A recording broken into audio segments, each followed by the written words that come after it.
մեծ լրագրողներից հետաքրքրում է, թե ինչու է Տիգրան Ավինյանը խուսափում լրատվամիջոցների ներկայացուցիչների հետ հանդիպումից, ասուլիսներից եւ հարցը, բայց արդեն բովանդակային հետեւյալն է կարմիր գծերի վերաբերյալ դարձյալ եղավ որոշում եւ քաղաքապետարանը այն բողոքարկեց, ինչու է հետեւողականորեն քաղաքային իշխանությունը չի ընդունում այն պարտությունը, որ կարմիր գծերի թանկացման հիմքում դրել էր ըստ էության անարդյունավետ է, սկսած որ երթևեկությունը կարող է որոշակի առումով բեռնաթափվի եւ այլն, եւ երկրորդ հարցը կոռուպցիոն դրսևորումներին են վերաբերում ըստ էության չկա շաբաթ, որ քաղաքապետարանում կոռուպցիոն բացահայտումներ չլինեն, սրա վերջը ինչ է լինելու։ Շնորհակալ եմ։ Շատ լավ, հերթով անդրադառնամ բոլոր հարցերին էլ։ Նախ քաղաքապետի մասով, եթե չեմ սխալվում, քաղաքապետը տարբեր ժամանակահատվածներում ունեցել է ասուլիսներ, ինչպես նաև տարբեր իր շրջայցների կամ հանդիպումների ժամանակ բնականաբար պատասխանել է լրատվամիջոցների հարցերին։ Վերջի հարցազրույցը որպես այդպիսին, դա մայիսի 28-ին էր ապարանում, երբ մի շարք լրատվամիջոցների ներկայացուցիչներ հարցեր են եղել եւ կարծում եմ քաղաքապետը այդ ժամանակ էլ է պատասխանել, որոշ ժամանակ առաջ հիշում եմ, երբ որ պաշտպանված սրտի քաղաք նախաձեռնության հետ մեկնարկը տրվեց Հանրապետության մետրոյի կայարանում, այդ ժամանակ էլ է լրատվամիջոցների ներկայացուցիչների հարցերին պատասխանել, չեմ կարծում որովից է տեսակի խնդիր կա եւ առաջիկայում երբ որ քաղաքապետը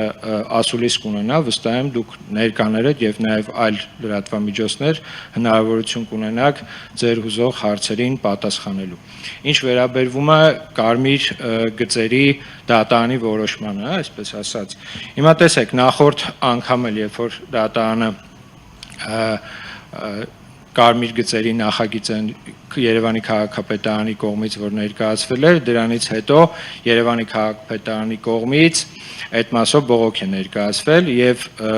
նաեւ բողոք է ներկայացվելու նաեւ այս երկրորդ որոշումը, որը որ արդեն կայացվել է դատարանի կողմից, տեսեք,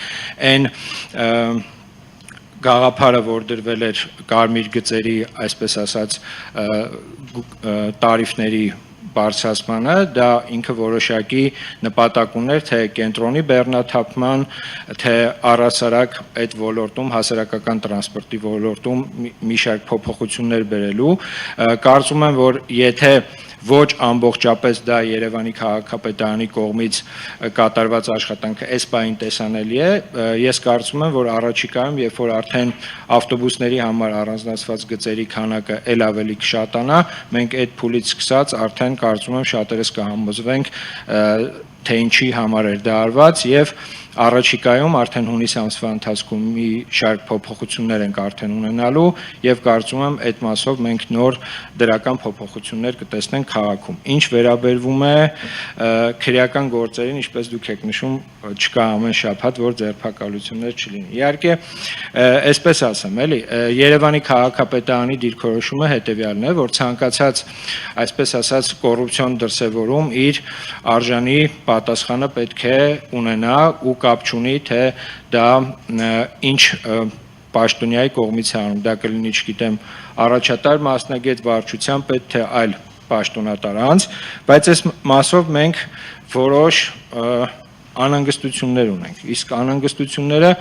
կայանում է հետևյալում, օրինակ տեսեք, տարեսկզբի այն ձերբակալությունները, որ տեղի ունեցան Երևանի քաղաքապետարանի, մասնավորապես հասարակական ծառայության, հասարակական կարգի ծառայության պետի,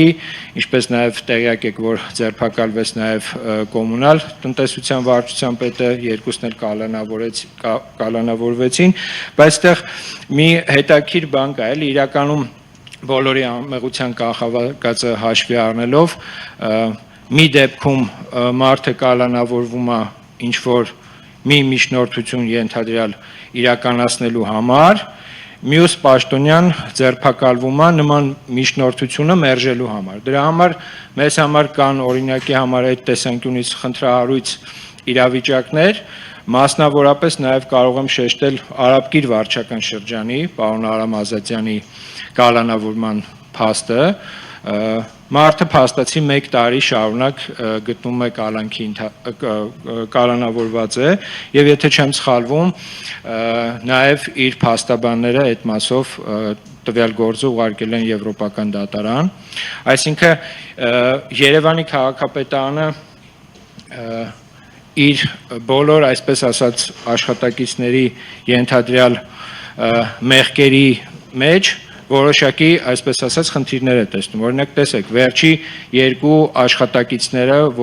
ովքեր որ ձերբակալվեցին, հասարակական կարգի ծառայության աշխատակիցները, որոշակի առումով ինֆորմացված լինելով այդ դեպքի հանգամանքներից, մենք այդտեղ որևիցե խնդիր չենք տեսնում։ Խնդիր չենք տեսնում նաև որպես այդպիսին վերջերս ձերբակալված նախկին քաղաքաշինության եւ հողի վերահսկողության աշխատակիցների ձերբակալության մասով, որտեղ այդ մասով էլ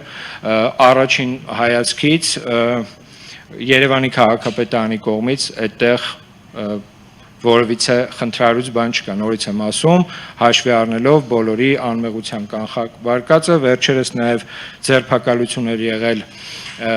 Շենքավիթ վարչական շրջանի նախկին աշխատակիցի թե աշխատակիցների, եթե չեմ սխալվում, երեկ էլ ռեպորտաժ է պատրաստել հանրային հեռուստաընկերությունը, այսինքն այս գործերի մասով դեպքեր կան, որ մենք միանշանակ համակարծիք ենք, որպես այդպիսին տեղի ունեցողի հետ, բայց որոշ դեպքերում էլ, որոնք արդեն նշեցի, խնդրահարույց են մեզ համար, դա եւս քիչ առաջ բարձրաձայնեցի,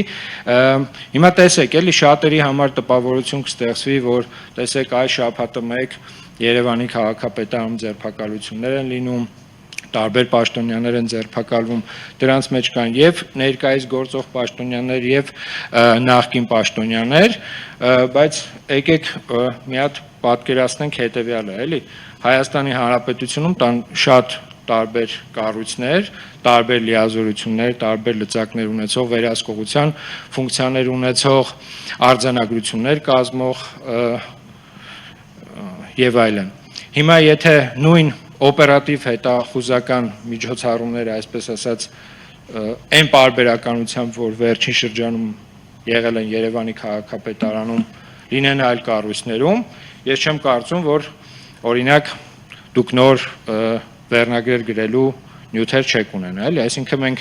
ուրախ կլինենք, որպեսզի այն օպերատիվ հետախուզական միջոցառումները, որ վերջի շրջանում ինտենսիվ Երևանի քաղաքապետարանի շուրջ են տեղի ունենում, տեսնենք նաև այլ կառույցներում։